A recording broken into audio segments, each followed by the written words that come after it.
Okay, guys, this video is about rendering our final frames for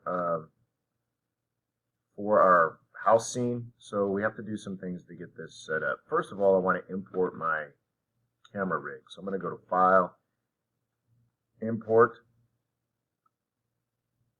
and as soon as the window pops up, I've got all files down here checked. I've got to go into my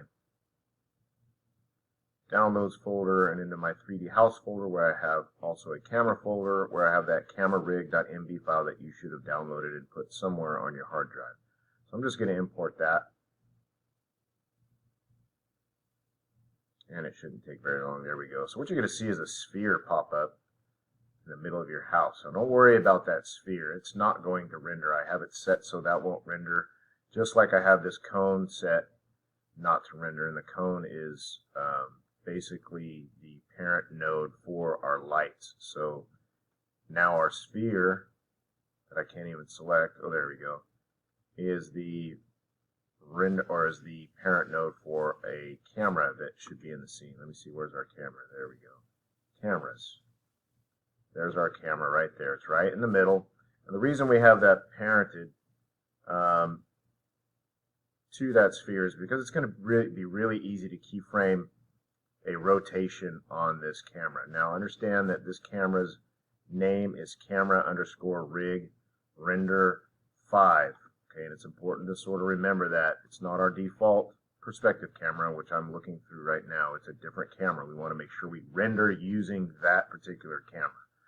Okay, so we're going to set up this animation by selecting the sphere, and if I hit E to get my rotate manipulator, there we go.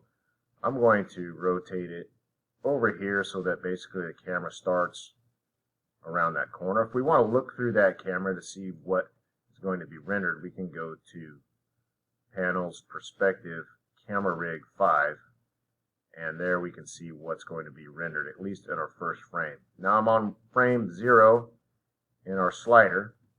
Okay, so frame 0, and I'm going to go back to the perspective camera just so I can play with this. Now, at frame 0, we have this sphere selected, and we're going to go to our channel box and rotate Y. You see that number has changed because I rotated negative 39.77 degrees. And I'm going to right-click on rotate Y and choose key selected. And when we do that, we get a little red marker there indicating that we have a keyframe for that attribute. And down in our time slider, we have a vertical red line indicating that we have a keyframe set at frame 0. Now we're going to move our time slider to frame 120, and we're going to rotate this camera all the way over to approximately the other corner. It doesn't have to be perfect. And then again, we have to go up to rotate Y and key that. And then we can pull back a little bit, and I'm going to jump back to the first frame, and I'm going to hit play. And it's going to go really slowly because, believe it or not, there's actually embedded animation on these trees as though there's wind and there's a breeze blowing through them. So it takes some time to process, or at least the hardware renderer, to show us all the movement going on. So it's super slow. It looks like it's what we want. So now we have to go and set up our render settings to make sure we render this properly.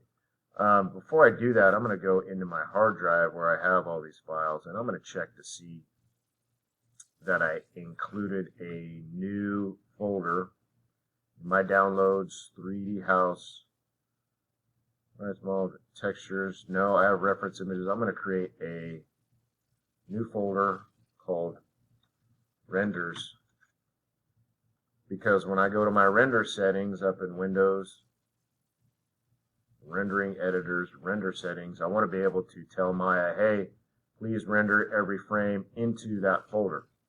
So to do that, we have to go up to Edit, Change Project Image Directory, and where Images is, we click on that folder, and we have to navigate to that folder I just created, 3D House, Renders, and we click Select. So now you can see the path here, Downloads 3D House Renders folder, and that's good, accept that. Now make sure you're rendering. I'm going to just go from top to bottom here, render using Maya software. And then we want to go down to Frame Animation Extension and change to name.number.frame. dot extension. When we do that, you'll see we have a frame padding of 4. This is a little bit technical, so I'm not going to really take a bunch of time to explain what's happening here, but that will allow us to get different numbers at the end of each file, so that when we play the animation and we bring it into After Effects, it knows the sequence from frame 0 to frame 120. And then I'm going to put a prefix here, something like House 2024. That's going to be in the file name as well. And then we're going to go down to start frame, end frame, 120, because we have 120 frames. Render camera using camera rig render 5, not perspective. Alpha channel, yes, we want one of those. This default HD 540 is going to be big enough. Everything else should be good with this setting. And then we want to go to Maya software, and we're going to do just a production quality. I don't want to bump the shading up a few.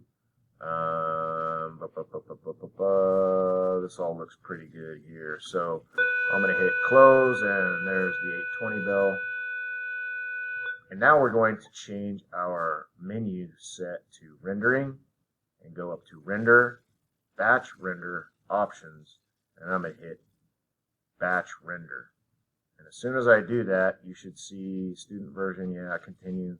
Down here, it'll tell us that we are rendering with Maya software, and it's basically loading up all the information it needs to start rendering every frame, frame by frame. So at some point, it's going to start showing you rendering frame 1 and a percentage in which it is, the speed in which it is rendering. And this could take a little bit of time, so make sure you have enough time towards the end of the period to set this render off. And rendering speed is going to be determined by how much stuff you have in the scene, how many textures, how much mesh you have in there. If you did a boatload of paint effects, it's going to be a lot slower.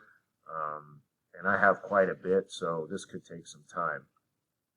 And now it took some time for this to pop up, but it's actually showing me that it's rendering frame 2, and you watch how slow it goes. And this is, again, has a lot to do with how much paint effects mesh I have in there. Eventually this number is going to start changing and showing you the percentage in which frame 2 is being rendered.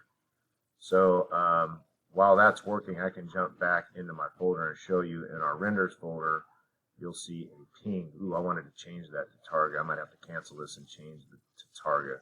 So that's probably something I forgot to show you in our render settings. So under common, we don't want image format to be ping. Uh-oh. Looks like we might have crashed as well. Anyway, we would change this to Targa. And the reason we want a Targa is because TGA files render alpha channels, which will allow your background area, the empty void, to be transparent when we take it into After Effects.